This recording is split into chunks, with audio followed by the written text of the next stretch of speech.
little bit about Christmas gifts and giving. I love it that, because I have my little workroom, it's all prepared. I'm going to shut the door and I'm going to do my thing.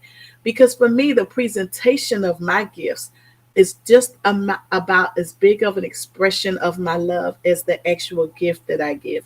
And know what something else is? A lot of times I get a lot of Christmas lists, but I very rarely give what's on the list, because you know what I do? I listen all year long. I listen to the heart all year long and what people are saying and what people are doing. And when it comes time for this time of year, I reach back and I grab one of those things and I try to be a blessing to someone with that. Or I see something throughout the year and I'm like, yes, yes, yes, they wanted this so badly. And now it's this time of season. And I got a little extra from the Christmas club.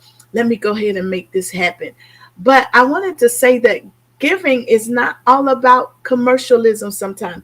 When I was reflecting on Matthew, the second chapter, around the 10th verse, it begins to talk about, it's talking about the wise men and how the wise men, when they heard that Jesus had been born, they went to look for him.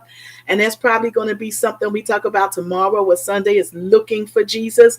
But they began to look for him.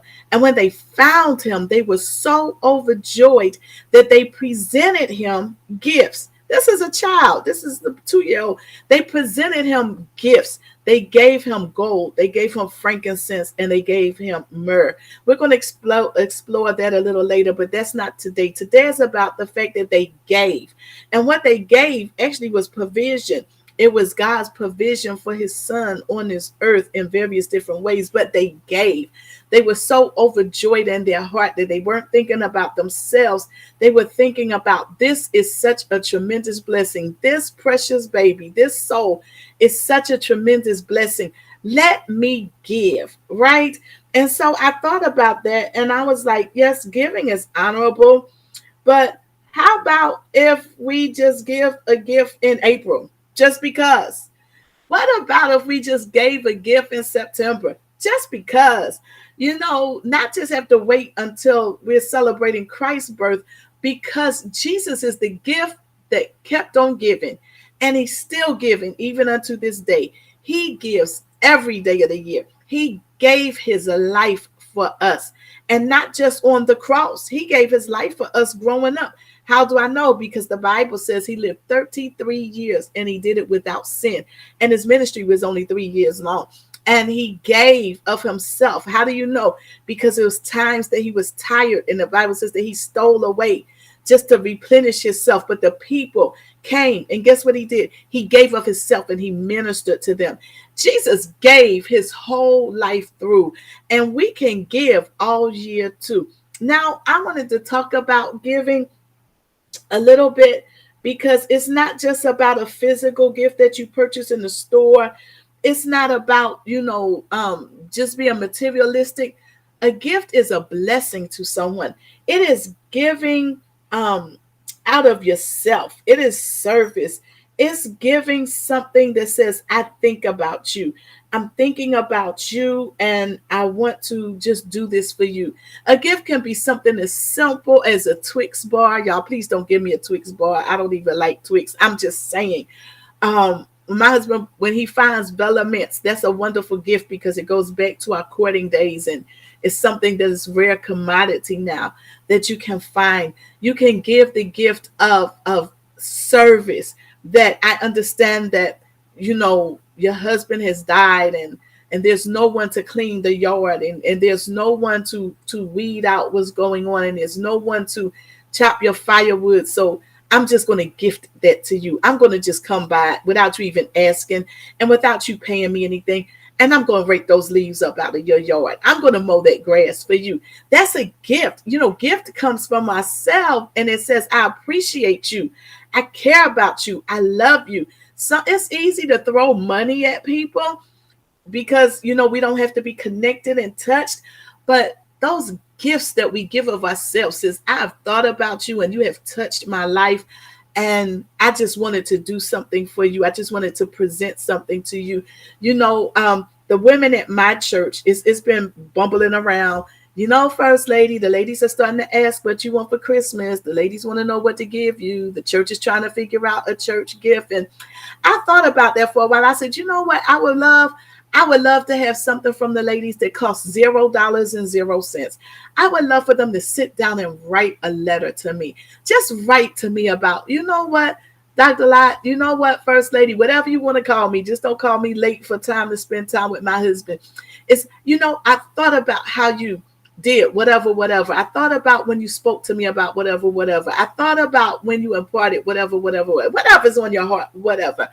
And it changed my life. It talked about me. It showed me. It grew me. Or whatever it did, whatever's on your heart. It might just be, I love the way that you just laugh at me and laugh with me, not at me. When you laugh with me, and I know you're so tired, you're trying to fall asleep because you work at nights and you get off, and now it's like I was just in a low place or whatever, whatever.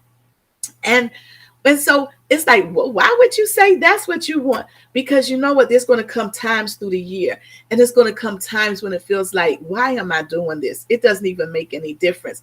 Why am I doing this? It doesn't even change. What's going on? And I thought about my class on Wednesday night when I was dealing with my interns, and I mean, the Lord was moving mightily in that class. I got up to talk about one thing before they went into practice for their final.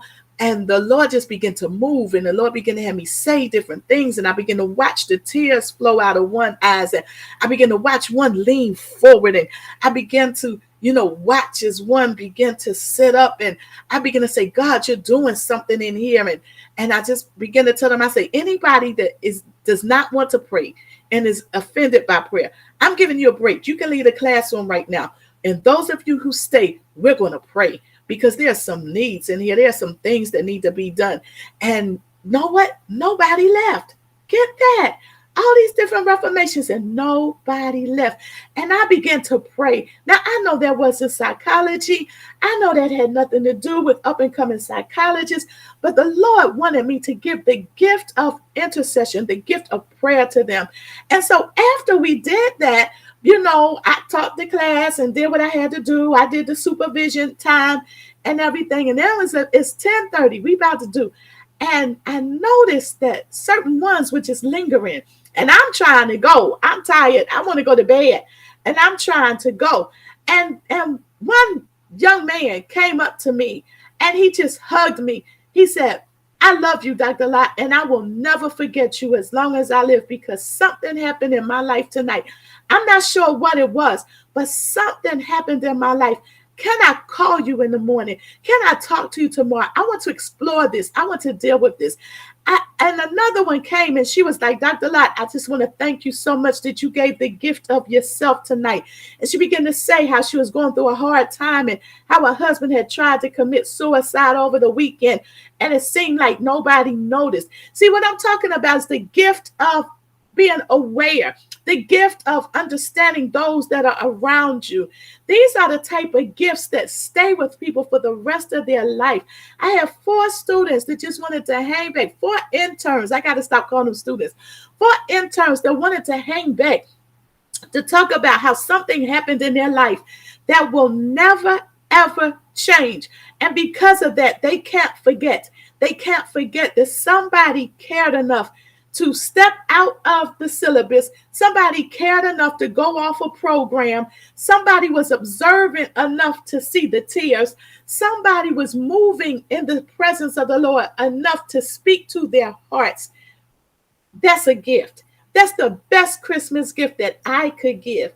And you know what I did? I gave them another gift. I said the best Christmas gift that ever was given was when God sent his son to earth from heaven. And let's go about and be gifts to someone else. How about we stop trying to spend a whole lot of money on materialistic things in Christmas 2021, and let's look for gifts that are going to minister to the hearts of those that we have in our bubble, in our lives, and in our existence. Well, that was it. I did my little flash.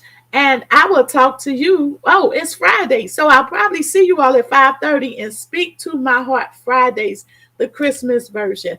I love you all.